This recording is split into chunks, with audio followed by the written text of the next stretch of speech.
texto sagrado. Realmente já não sei se é o microfone, se é a minha própria voz, né? Se você quiser ficar de pé, fique à vontade, em reverência à santa palavra de Deus, ao Deus da palavra. Diz a palavra de Deus na versão Nova Almeida atualizada.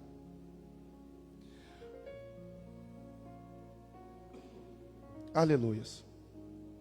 Diz o texto: um homem de Deus veio a Eli e disse: assim diz o Senhor, por acaso não me manifestei à casa de seu pai, quando os israelitas ainda estavam no Egito, na casa de Faraó? Eu o escolhi dentre todas as tribos de Israel para ser o meu sacerdote, para subir ao meu altar, para queimar o incenso e para usar a estola sacerdotal diante de mim. E dei à casa de seu pai todas as ofertas queimadas dos filhos de Israel. Por que tratam com desprezo os meus sacrifícios e as minhas ofertas de cereais, que ordenei que os fizesses na minha morada? E você? Por que honra os seus filhos mais do que a mim? Por que você e eles engordem como as melhores partes de todas as ofertas do meu povo de Israel? Portanto, o Senhor, o Deus de Israel, diz: na verdade eu prometi que a sua casa e a casa de seu pai andaria diante de mim para sempre. Mas agora o Senhor diz: longe de mim tal coisa. Porque honrarei aqueles que me honram, porém desprezarei os que me desprezam. Eis que vem dias em que acabarei com seu poder e com o poder da casa de seu pai, para que ninguém em sua casa chegue a ficar velho. E você verá a aflição da morada de Deus, juntamente com o bem que farei a Israel. Mas ninguém da sua casa chegará à velhice.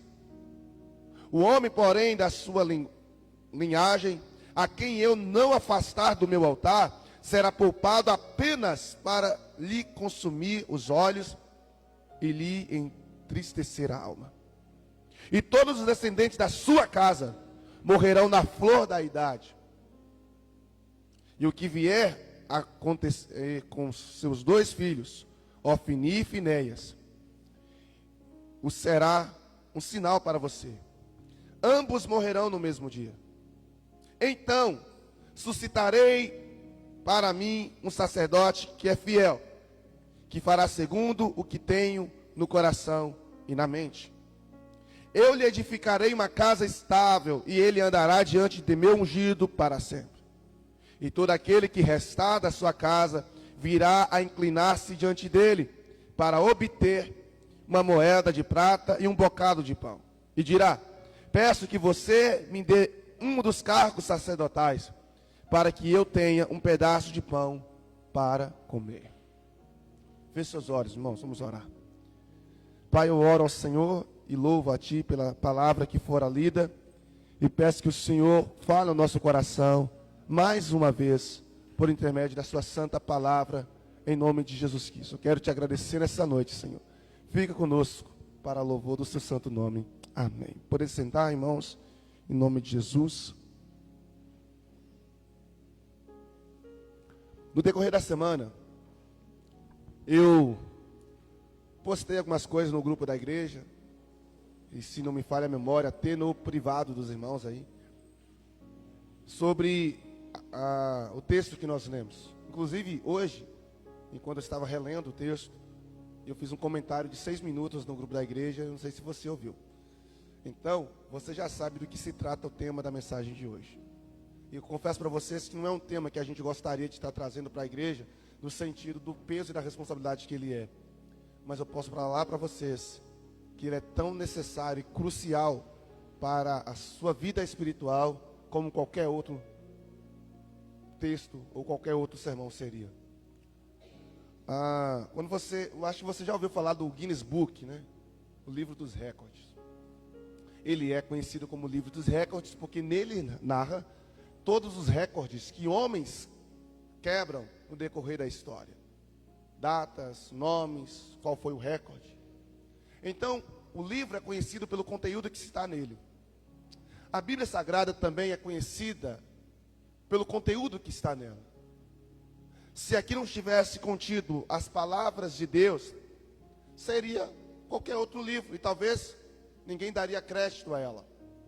Mas essa Bíblia que você está na mão, você a respeita e você a honra, porque você entende que por mais que foram homens que escreveram, como diz Pedro e Paulo, foram homens inspirados por Deus, que escreveram da parte de Deus. Amém? Quem está comigo? E é por isso que nós a respeitamos. Em João capítulo 5, versículo 39, Jesus vai dizer para os fariseus que eles estudavam a Bíblia, as Sagradas Escrituras, porque eles entendiam que as Escrituras poderiam salvá-los. Em simplesmente estudar as Sagradas Escrituras, elas poderiam salvar. Mas aí, no verso 40, Jesus disse: olha, vocês querem as Escrituras, mas não me querem, que negócio é esse? Se vocês estudarem as Escrituras, vocês vão perceber que as Escrituras testificam de mim. É isso que o texto diz.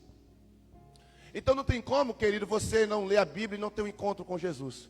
E não tem como você querer as Escrituras se você não quiser o Cristo que as Escrituras relatam. Então, tudo que nós lemos na Bíblia retrata sobre Jesus. Desde Gênesis a Apocalipse, nós vamos ver que o centro da palavra, o centro das Escrituras é Jesus Cristo. Só que essa revelação acerca de Jesus, ela não foi de maneira abrupta. Isto é, ela não foi uma mudança radical ou foi algo que aconteceu de imediato. O que nós conhecemos acerca de Jesus e o que nós iremos conhecer a partir sobre Jesus, tudo advém de uma revelação de uma revelação de Deus que é dado a nós de maneira gradual e processual.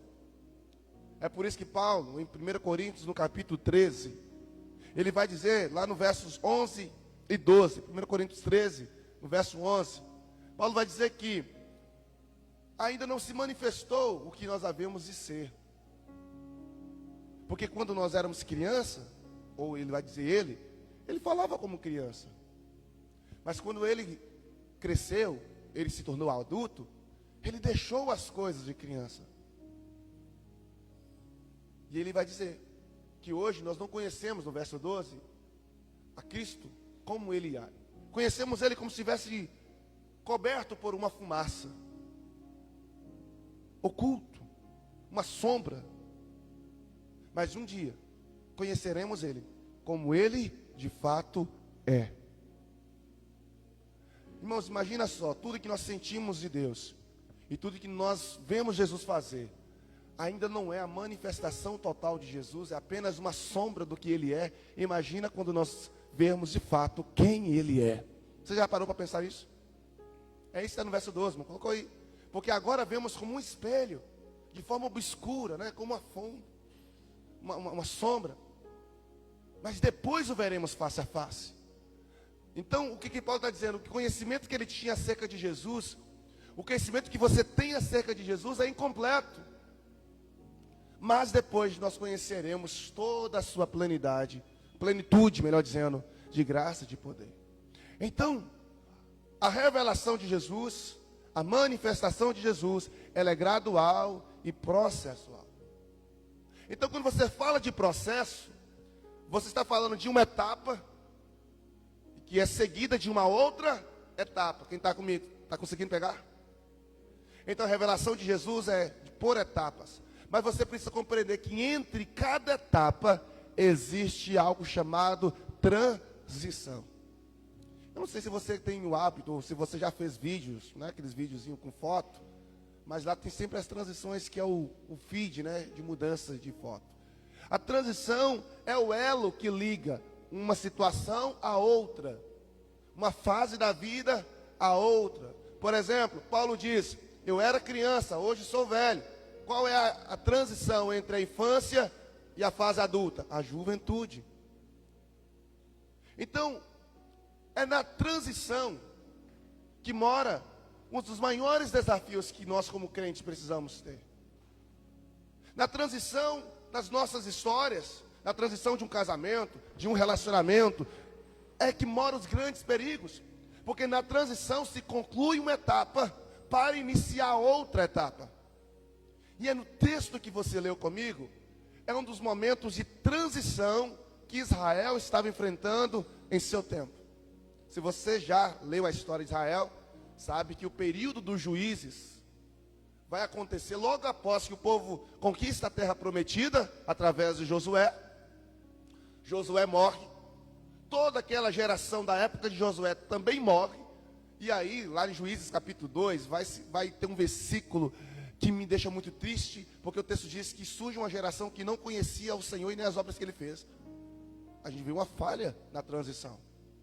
E por causa de ter nascido essa geração que não conhecia as obras de Deus, esse povo vai passar 250 anos de história, 250 anos do período de juízes, os 13 juízes que teve, sem ter um relacionamento de intimidade profundo com Deus. É por isso que, se você já leu o livro de Juízes, já percebeu que o livro de Juízes é uma gangorra espiritual. Uma hora o povo estava bem com Deus, uma hora o povo estava mal. Uma hora o povo estava fiel, uma hora o povo tinha abandonado. Era um relógio. Era um relógio, né? Era um ciclo vicioso. Ciclo esse que está chegando ao final. Eli é um dos juízes. O juiz que vai preceder o último dos juízes, que é Samuel. Ele é um sacerdote.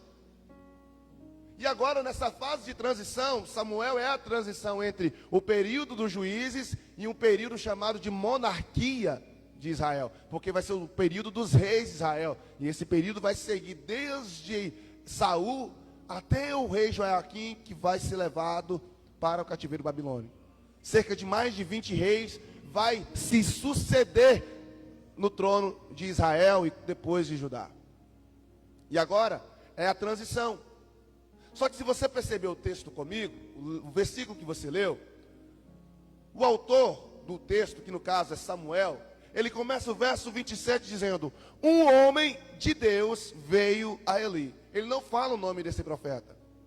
Ele não fala quem é esse homem de Deus. Mas fala que veio um homem de Deus e trouxe talvez uma das profecias, e que eu disse hoje no áudio para vocês, mais tristes, impactantes que eu já vi em relação a um sacerdote. Temos profecias apavorantes contra reis. Temos profecias contra os sacerdotes, mas de uma maneira coletiva. Mas Deus parar e para dar uma palavra a um sacerdote de maneira direcionada, essa aqui é estarrecedor. E a mensagem que esse homem traz para ali é terrível. E você leu o texto comigo, e eu recomendei desde quarta que vocês lessem os primeiros capítulos de 1 Samuel, para vocês entenderem o que nós estamos vendo no quadro aqui.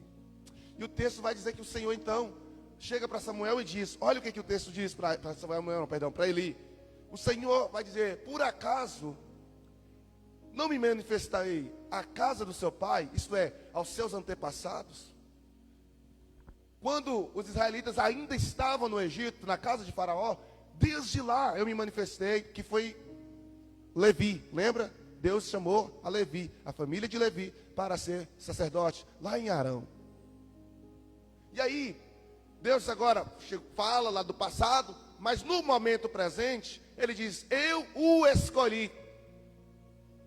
Eu o escolhi dentre todas as tribos de Israel para ser o meu sacerdote. Isto é, eu vou começar a transliterar para que você entenda, porque eu quero ser bem objetivo. Eu escolhi dentre várias pessoas para ser um ministro de louvor na minha igreja. Eu te escolhi entre vários pregadores para ser pregador da minha palavra.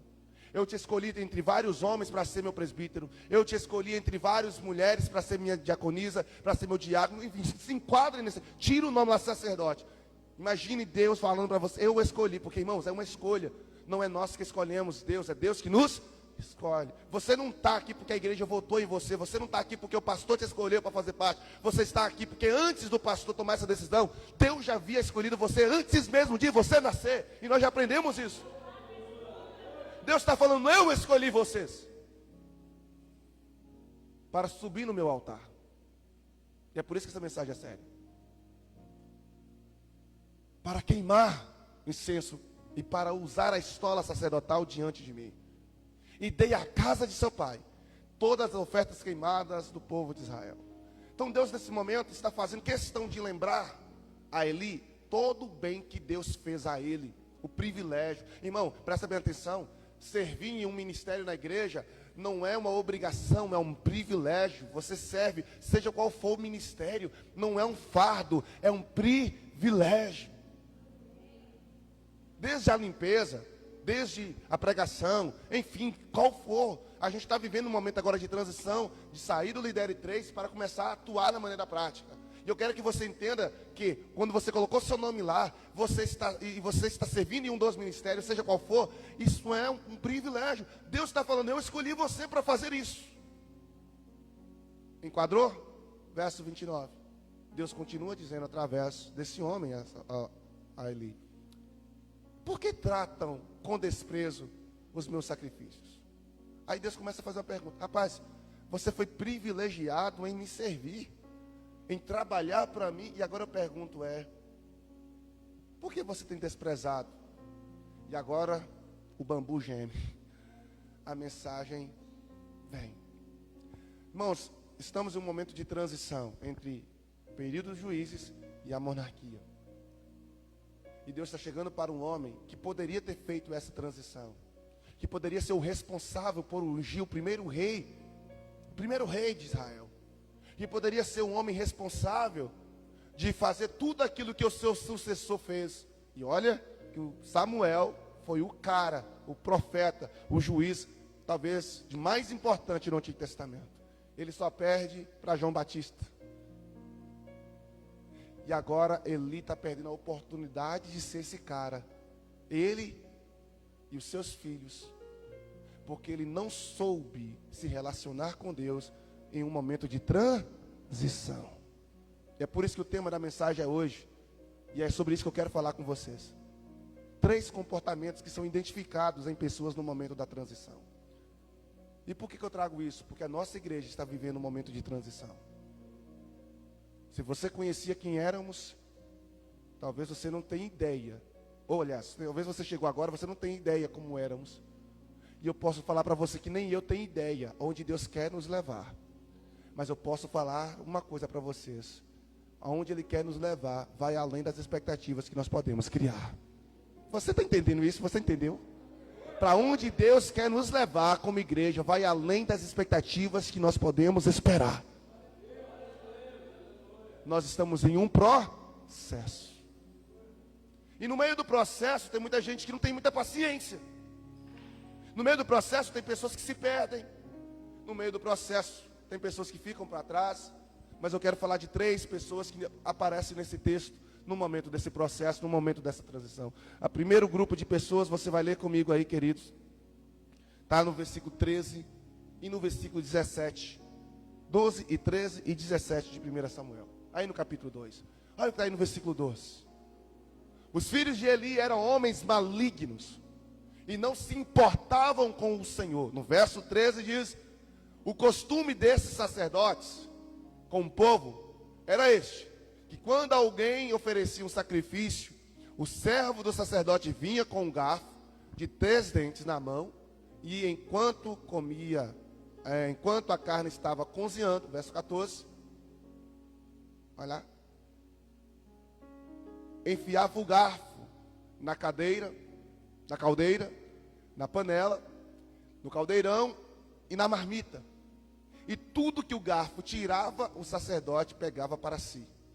Assim fazia a todo Israel que ia ali a Siló. Talvez você não entenda um pouco, porque talvez você não vai entender como era o costume.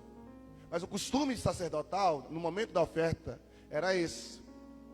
As pessoas traziam o sacrifício, matava o sacrifício, ou queimava a gordura, tirava a gordura toda do animal, queimava diante do altar do Senhor.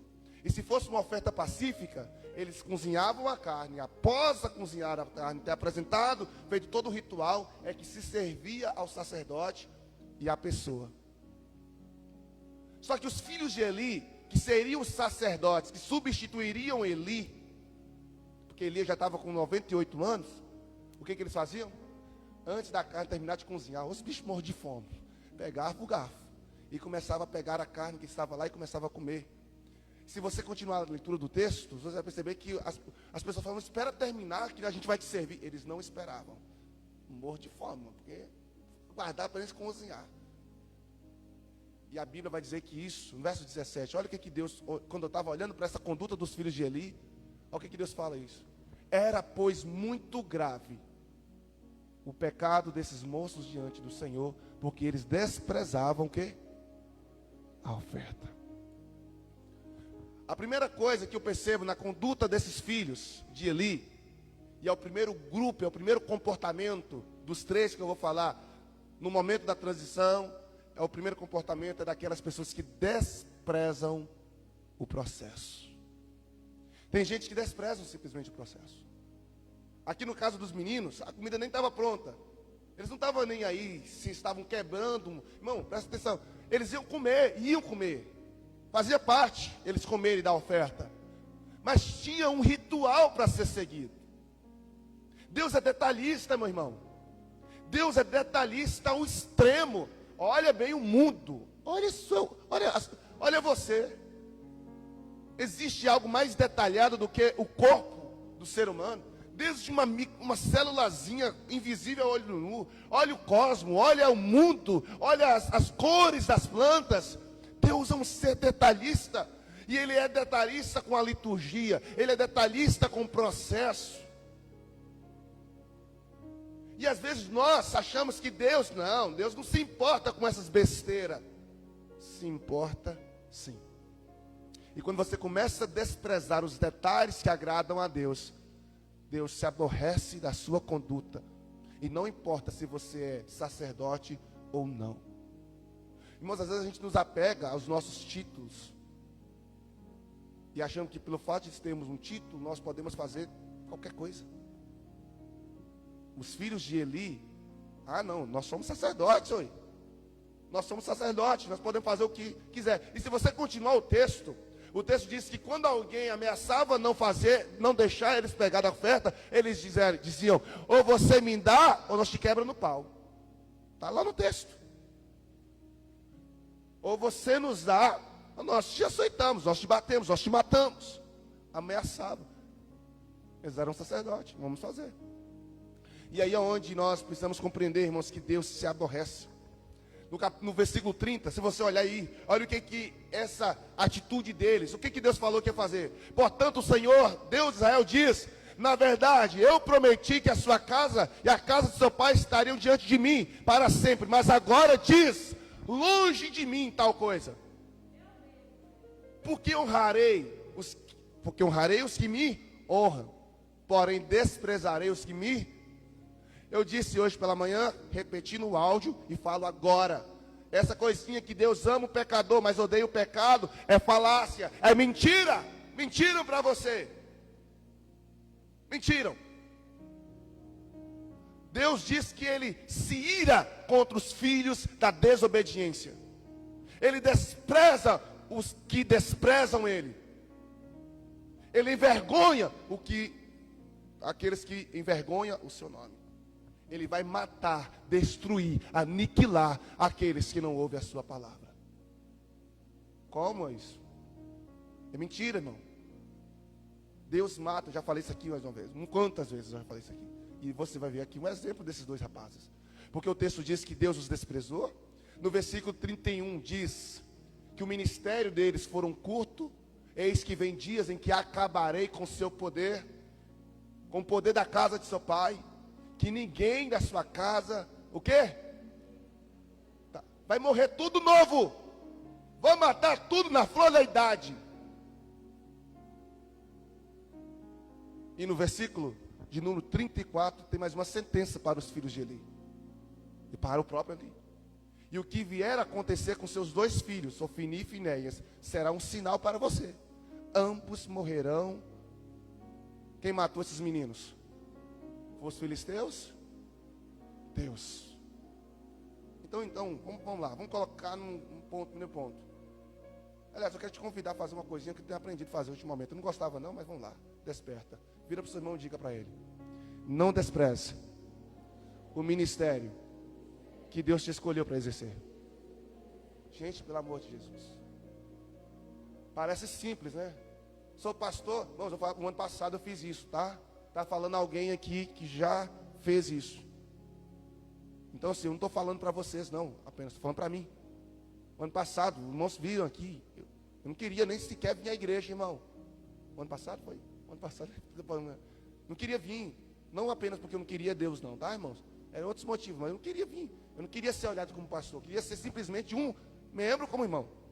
Eu vou, mas eu não gostava nem que os irmãos me chamavam pastor, meu pastor. Eu falei, não sou pastor, não sou pastor. Já tentei, irmão. Não foi uma, duas, nem três vezes, não. E às vezes Deus nos leva a uma situação de doença emocional, de doença física, ou de qualquer outra situação para falar, meu filho, não foi você que escolheu isso. Eu que escolhi para você, só cabe você obedecer. Não tem esse negócio, eu não quero ser mais pastor, não quero ser mais presbítero, não quero ser mais diácono, eu não quero ser mais ministro de louvor, eu não quero mais fazer isso. A questão não é você querer, meu querido, Deus já te escolheu, é seu papel fazer ou não, ponto. Os filhos de Eli estavam desprezando um ministério que Deus havia escolhido eles para exercer. E o pior, eles estavam desprezando e estavam usando do ministério para o seu próprio prazer, para a sua própria gordura. Então, em uma transição, irmãos, por favor, no nome de Jesus, não despreze. Não despreze o líder, irmão. Por favor, não despreze os treinamentos que está sendo feito aqui. Um dia você vai precisar dele. Eu não estou falando de ameaça, não, é porque você vai precisar. Quem aqui já fez o líder? Eu quero perguntar francamente: o líder mudou alguma coisa na sua vida espiritual? Te ensinou alguma coisa que você durante anos não sabia? Irmãos, entenda uma coisa, mas eu não estou aqui apelando e implorando ninguém para fazer, não. Você continua livre para fazer ou não. Eu só estou te aconselhando em amor, que não despreze mais. Se você não fez, vai começar mais uma turma agora. Vai ser assim, terminando uma, vai começar outra. Então, em nome de Jesus, invista no ministério que Deus te chamou. Não despreze. No livro de 2 Timóteo, Paulo vai dizer, capítulo 2, eu não vou lembrar agora o versículo, ele diz: não despreze o dom que há em ti, na qual foi dado com a imposição de mãos dos presbíteros. Então não despreze não, irmão, porque quando você despreza, e é o que muitos fazem: eu não conheço, eu não confio, eu não aceito, e despreza, você acaba sendo automaticamente desprezado pelo próprio Deus. Esse é o primeiro grupo de pessoas que aparecem na transição. Mas existe um segundo grupo. O primeiro é representado pelos filhos de Eli. Tem muita coisa para dizer, mas o nosso horário não permite. Mas vai estar o esboço está aqui, 6 páginas, escrito detalhadamente, que vou postar no site e vou mandar um link que você vai ler todinho, tá bom? Se você quiser aprender mais.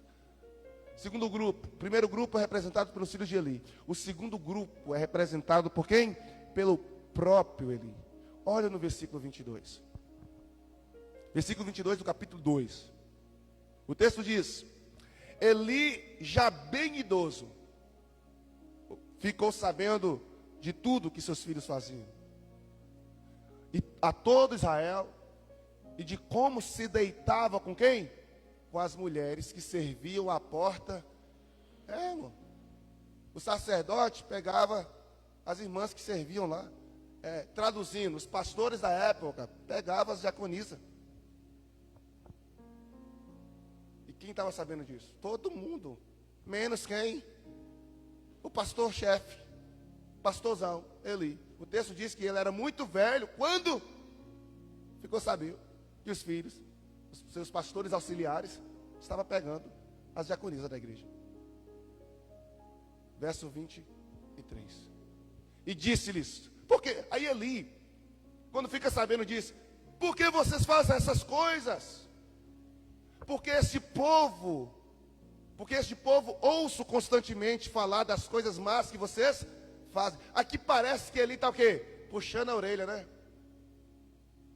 Ele vai dizer o seguinte, continuando o texto aí, gente, se vocês pecarem contra os homens, tem Deus para defender. Mas se vocês pecarem contra Deus, quem vai defender vocês? É uma palavra forte que ele chega para os filhos e fala. Era para esses meninos se mancar, mas mesmo assim esses meninos não tomam jeito e eles continuam fazendo a farra, comendo a comida da oferta sem ser a hora, né? Pegando da gordura que era para ser queimada diante do Senhor, ficando com as diaconisas lá, que no caso eram as levitas, eram as mulheres que se assistiam, e vai pintando e bordando. O que você imagina como um pastor desses rapazes, mesmo sendo seus filhos, qual deveria ser a sua conduta ministerialmente? O que nós fazemos? Ele simplesmente falou isso com eles e fez o quê? Deixou com que eles continuassem servindo. Chamou a atenção, mas eles continuaram servindo. É tanto que no capítulo 4, quando Israel está perdendo a luta contra os filisteus e que manda levar a Arca da Aliança, quem é os caras que está levando a Arca da Aliança para a guerra? Ofni e Finéias, com a vida toda esculhambada dessa forma. Está lá os pastorzão, aí vem a arca, e eles estão lá. Porque tem muita gente que acima posa de espiritual, posa de chefão, de pastorzão, de mega pastor, de mega líder. E está todo mundo sabendo que aquele camarada é o maior garanhão da cidade. E eu fico assim, cara, como pode? Agora você percebe o nível da perversão moral e espiritual que esses filhos estavam. Mas o texto vai continuar dizendo que Eli recebe uma visita de Deus através da palavra do Senhor a Samuel, uma criança ainda, um menino. No capítulo 3, versículo 11 ao 13, Deus, usando a vida de Samuel, à noite, trouxe uma mensagem para ele. E no capítulo 11, perdão, no capítulo 3, versículo 11 ao 13, diz o seguinte: E o Senhor disse a Samuel: Vou realizar em Israel algo que fará tinir os ouvidos de todos e que ficarem sabendo. Nesta ocasião executarei contra Eli tudo o que falei contra a sua família, do começo ao fim, pois eu lhe disse que julgaria sua família para sempre, por causa do pecado dos seus filhos, da qual ele tinha consciência. Seus filhos se fizeram desprezíveis e ele não os repreendeu. Não chamou atenção, não disciplinou, não colocou no banco, não tirou do altar, não tirou da adoração. Ele simplesmente ignorou, ele simplesmente deixou a banda tocar. Irmãos, isso aqui é muito sério. Sabe por quê? Porque muitos de nós não estão acostumados a ser repreendidos. Muitos de nós não estão acostumados e não quer. E uma coisa tem me deixado intrigado, porque nós temos vivenciado um tempo em que as pessoas querem tanto que as suas igrejas fiquem cheias, que eles estão se privando de falar a verdade, se privando de chamar no canto a pessoa que está cometendo infração, falar: meu filho, a sua conduta moral não condiz com o ministério que você tem, não. O seu padrão de mentalidade, não está condizendo com o padrão de mentalidade de um cristão. Então, peraí ainda, ou você toma atitude, muda seu comportamento, ou infelizmente você não vai poder mais ministrar. Por que não faz? Não, porque se eu não ministrar, eu não vou na igreja, eu não vou cantar, eu não vou tocar mesmo, então para que eu vou lá? Não, o camarada toca demais, então se a gente for falar alguma coisa, ele pode sair do louvor e a gente fica sem que é o tocador. Não, a pessoa prega demais. Não, o dízimo do irmão, é a metade do valor que entra na igreja. Se colocar essa pessoa no banco, a igreja, o saldo vai lá para baixo. E eu fico triste porque essa tem sido a conduta de muitos homens que dizem ser mentores na igreja. Mas eu quero te falar uma coisa, o irmão Zé me conhece. Por graça e misericórdia, eu não sou melhor do que ninguém. Mas nós não vamos aceitar isso aqui não, meu irmão. Ministério é coisa séria. Ministério é coisa séria. Quando eu postei o estatuto, que não é estatuto, tá, tem que mudar o nome lá, tá? Estatuto da igreja só tem um. Eu falhei lá. Lá não pode colocar o nome de estatuto. Nós já temos estatuto. Aquilo lá é regimento interno, tá? É como as coisas têm que funcionar. Cada igreja tem seu regimento. Então, eu só falhei no nome lá, mas graças a Deus a gente vai corrigir isso aí. Mas tem um regimento agora. Está lá, para participar do ministério, tem que ser assim, tal, tal, tal. Ah, pastor, por que esse tantão de regra? Não é regra, não é tantão de regra, não, irmão, é princípios, é valores. É como o negócio que vai funcionar. Porque eu não quero que Deus chegue para mim e fale: Patrick, você estava vendo que o pessoal estava ministrando tudo totalmente, estava fazendo as coisas de qualquer jeito e tu não fez nada. Não, irmão, eu não quero trazer essa maldição para a minha vida. Eu não quero ficar aqui vendo, contemplando você se deteriorando, se matando, e simplesmente falar: não, ele vai mudar. Não vem mudança sem tomar. Não, ninguém muda se ele mesmo não tomar uma iniciativa para mudar.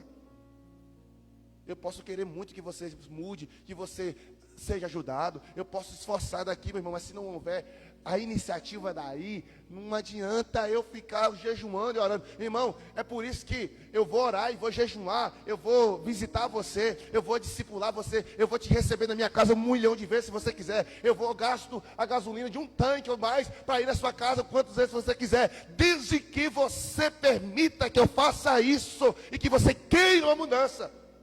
Agora, se simplesmente você não quiser e achar e desprezar, que é o primeiro grupo, eu não posso fazer nada. Então, o que eu vou fazer? Não é falta de amor, irmão, é inteligência. É inteligência. Jesus disse: não lanceis pérolas aos porcos. É simples assim. Eu já disse aqui para os irmãos as parábolas do filho pródigo.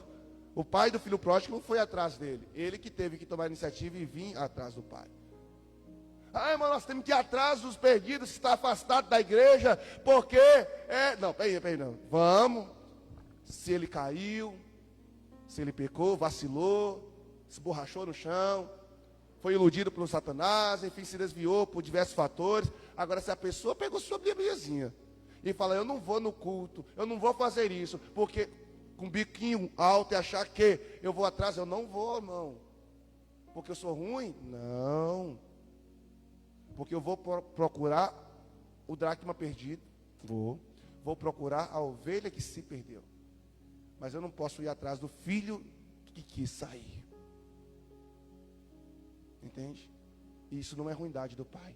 Pelo contrário, o pai foi o primeiro a correr na frente do filho, abraçar, colocar a aliança de novo, matar um bezerro cevado. O pai estava doidinho para ele voltar, na expectativa. Mas ele não podia fazer algo que só o filho podia: arrepender, converter e voltar. Eu estou na minha casa, o pastor não veio. A pergunta é: ele veio, certo? Foi você que saiu ou você se perdeu? Ou foi ele que te perdeu? Porque tem pastor que perde a ovelha. Por não cuidar, por não tratar, por não investir, ela se perde. É por isso que nós temos que cuidar dos nossos irmãos, para que ninguém se perca. Jesus disse nas suas últimas orações a Deus: diz: Pai, todos que o Senhor me deu, eu os entrego, menos um. Nem Jesus conseguiu entregar 100% das ovelhas que o pai confiou na mão dele.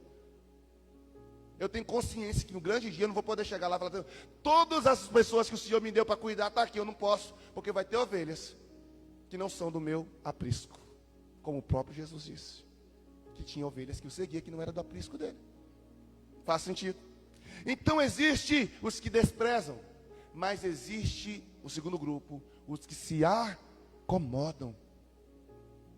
Esse é o segundo grupo. Se os filhos desprezaram, Eli acomodou. E acomodou em quê, pastor? Ele acomodou na supervisão pastoral.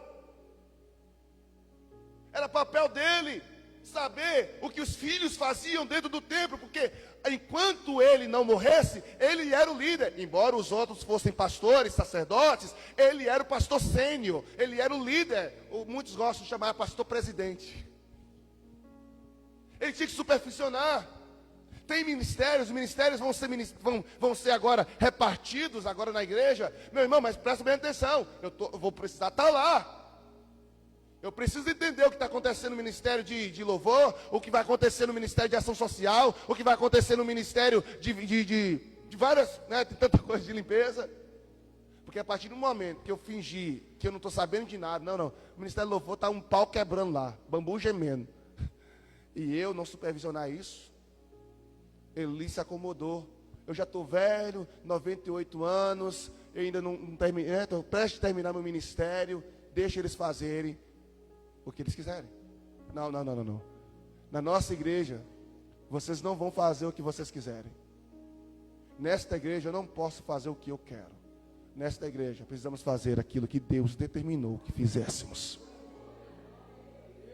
Faz sentido, irmão? Ele se acomodou na repreensão. Se você olhar o texto que nós lemos aí, no capítulo 2, ele não está repreendendo, ele está advertindo. E é uma diferença de você advertir e de você repreender, disciplinar, corrigir. Ponto final com isso. Há uma diferença de você falar para o menino, menino, você deixa isso quieto. E de você chegar lá, sai daí. Eu falei para você deixar isso quieto, vai para o seu lugar.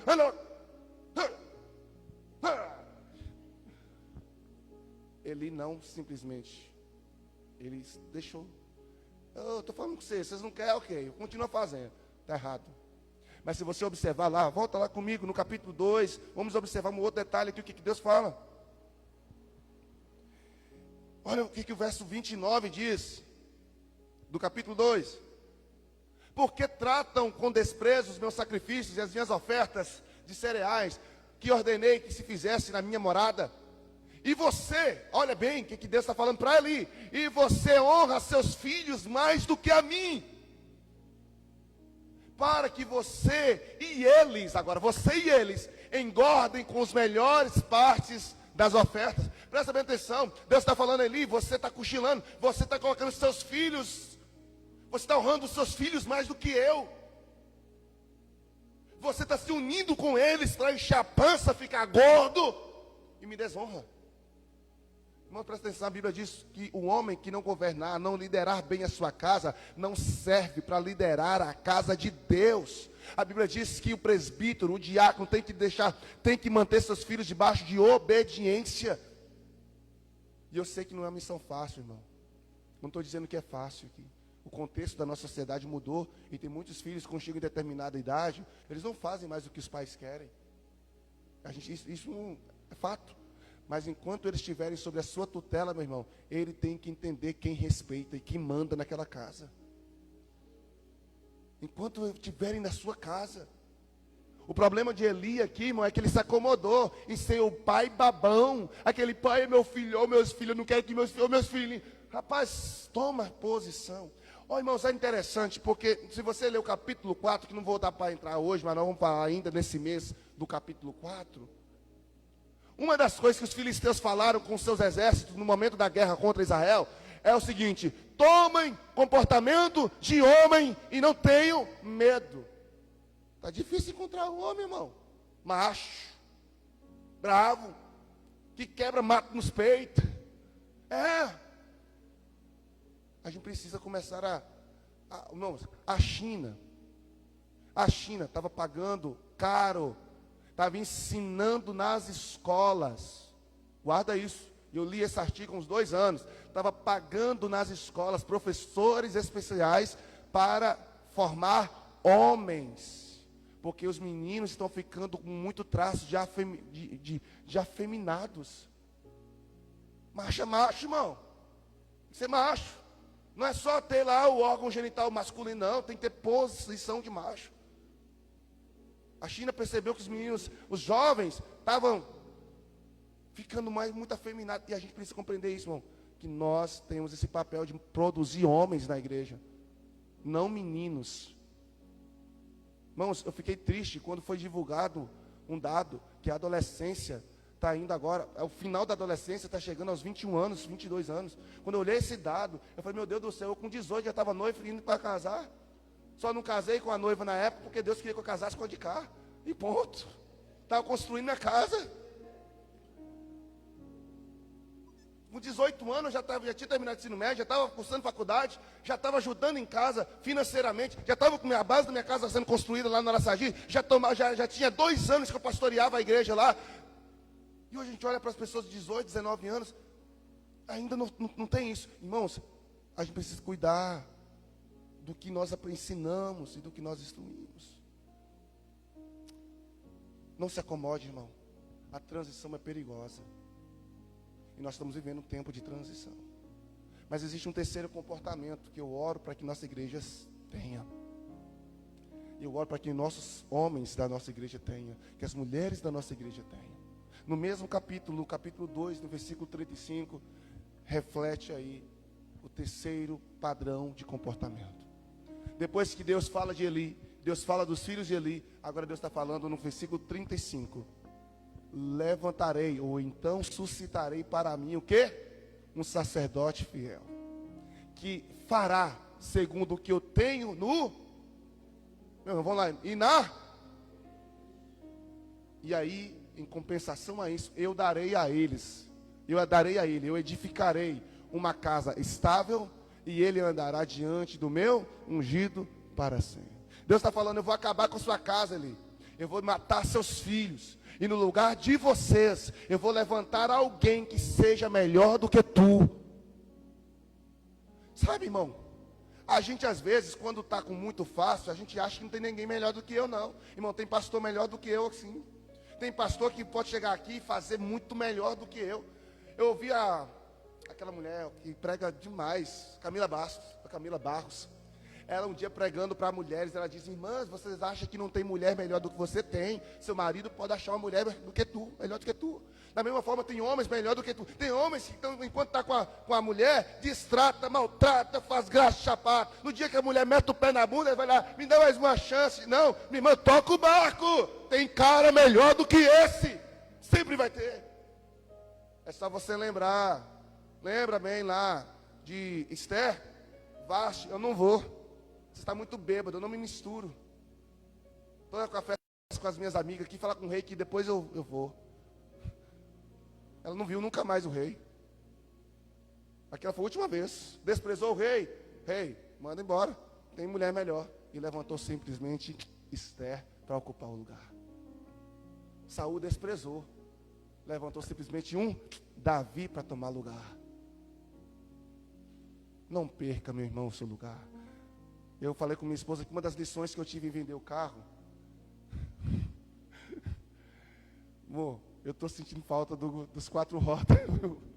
Porque tem muita coisa que eu fazia e era o carro que nos ajudava. E hoje, a gente não tem. Você só vai valorizar depois que você perder. O que Deus está falando para Eli, você está tendo a oportunidade de servir Eli. Seus filhos estão tendo a oportunidade de suceder você.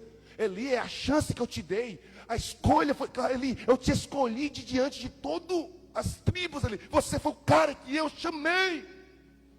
Enquanto agora você está com tudo para fazer, você me despreza, você come das minhas ofertas, você não coloca seus filhos em primeiro lugar, os seus filhos pegam as mulheres na frente da tenda da congregação. Meu, o que está acontecendo, rapaz? Pois uma coisa vai acontecer, eu vou tirar vocês de cena e vou levantar um cabra melhor do que você e vou dar paz para ele.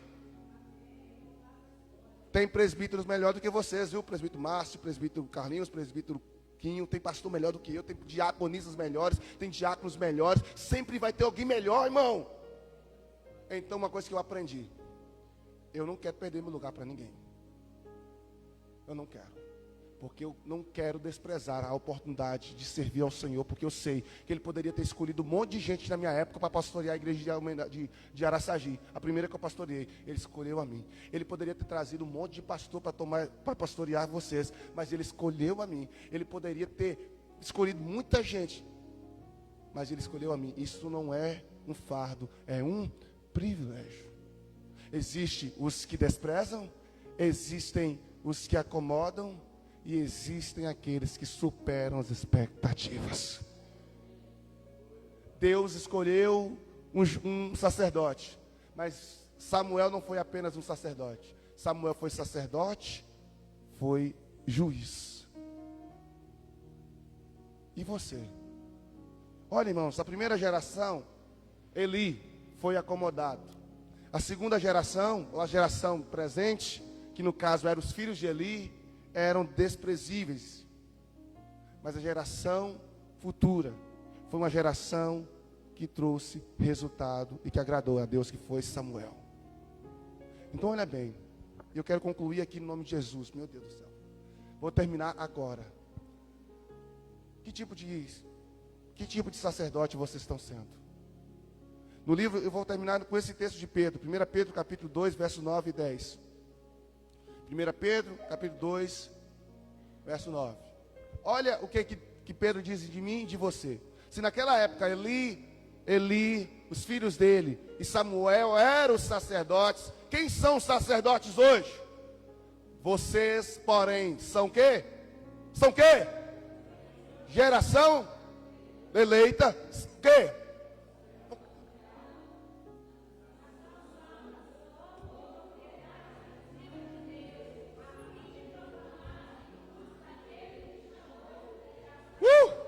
Gente, que privilégio nós temos! Você está entendendo? Geração santa, eleita, sacerdócio real, povo, propriedade exclusiva. Gente, nós não somos pouca coisa, não. E por que tratar isso, irmão, com desprezo? Por quê, irmão? Eu te pergunto, por quê? Porque o pastor tem que ficar implorando para você participar do ministério? Porque o pastor tem que implorar para você vir para os cultos? Porque o pastor tem que implorar para você orar, jejum? Por quê, irmão? 4 coisas. Geração eleita. Esse é o primeiro ponto. Sacerdócio real. Nação santa. E povo de propriedade exclusiva de Deus. E por que nós desprezamos? Porque nós nos acomodamos. Por quê? Eu oro para que Deus nos tire da zona de conforto, irmão. Nem que Ele tem que mandar a luta do jeito que for, mas tira. Não espera Deus mandar a luta para você se acomodar, para você levantar, irmão. Levante sempre. Sabe o que quando Ele manda? Não é pouca, não. No versículo 10, Pedro termina. Antes, vocês nem eram, olha, irmão, nem era povo, éramos alguma coisa? Nem era, eram gentios, mas agora são povo, não tinha alcançado misericórdia, mas agora, irmão, você está entendendo o que é isso, irmão? Está compreendendo a profundidade disso? Então, irmão, eu quero te falar uma coisa, se você está brincando com Deus, toma um jeito na sua vida agora e se arrependa. Se você tem desprezado tudo que a gente tem feito aqui em Deus, toma um jeito agora, fala, Senhor, eu me arrependo, eu confesso, eu quero voltar, eu quero honrar esse negócio. Se você está afastado de Jesus, meu irmão, talvez você está afastado de Jesus dentro da igreja, ou talvez você está afastado de Jesus e nem na igreja você está indo. Está na hora de você começar colocar a mão no juízo, como diz o povo, e voltar para Jesus agora. Você pode ficar de pé? Amém? O Ministério do Louvor vai cantar uma última canção. E enquanto nós cantamos essa canção, rapidinho, corre. Vamos lá. Eu vou terminar o culto com essa canção. Mas se você entende que Deus, Ele quer algo diferente para você, querido, que Deus quer te mudar. Quem entendeu a palavra aí? Que se levante a geração de Samuel aqui. A geração que depois Saul. Ajuda lá, pega os microfones. Eu peguei todo mundo de surpresa hoje no louvor. Tirei tudo, né? Desconfigurei todo mundo aqui hoje. A geração de Samuel vai se levantar. Só que eu quero fazer um convite. Antes de nós cantarmos. Quem entendeu a mensagem que está afastado de Jesus? Quem entendeu a mensagem que está com a vida espiritual marromeno? Quem quer hoje, aqui, nesse exato momento, confessar diante da igreja que quer mudar de vida e quer voltar para Jesus? Eu não vou, meu irmão, eu não vou aqui ficar implorando para você, porque eu sei que você é povo de Deus. Você está afastado, você está distanciado, você talvez nem sequer conhece Jesus, ou talvez tem tanto tempo que você ouviu uma pregação. Eu não sei, irmão, só sei que você não veio aqui porque alguém te convidou. Você não veio aqui porque você deu na telha e vim. Você veio aqui porque essa mensagem era para tratar o seu coração. E é por isso que eu quero convidar você a não sair daqui sem se retratar com Deus, sem tomar uma atitude diante dele. Tem alguém?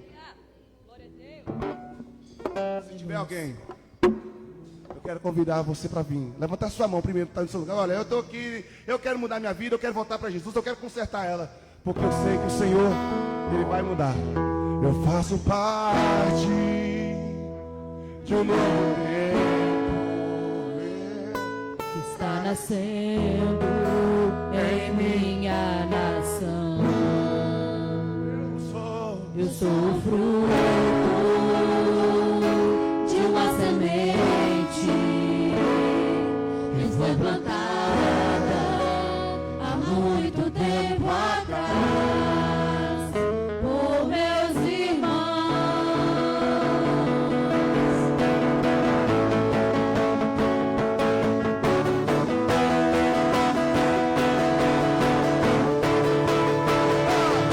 Eu faço parte de um novo tempo que está nascendo em minha nação. Eu sou fruto de uma semente que foi plantada há muito tempo atrás por meus irmãos. Aleluia! Você pode declarar a geração de Samuel está se levantando. Se levante, meu irmão! Saia da zona de conforto! Diga! A geração de Samuel está se levantando. Vitória! A geração que depois Saul, a geração que unge Davi, a geração que depois Saul, a geração que unge Davi para o tempo de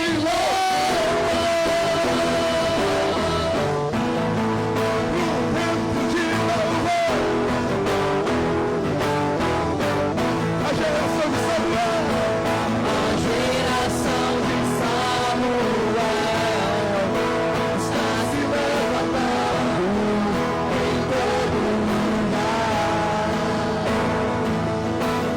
de Samuel está se levantando. Em todo lugar. A geração E depois Saul, a geração que unge Davi, a geração que depois Saul, a geração que unge Davi para um tempo de louvor, para um tempo de louvor, para um tempo de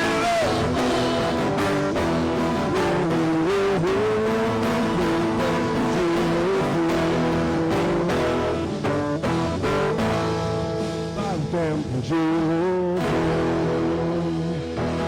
Quero orar em nome de Jesus. Não vá sem que você Samuel. Como Samuel.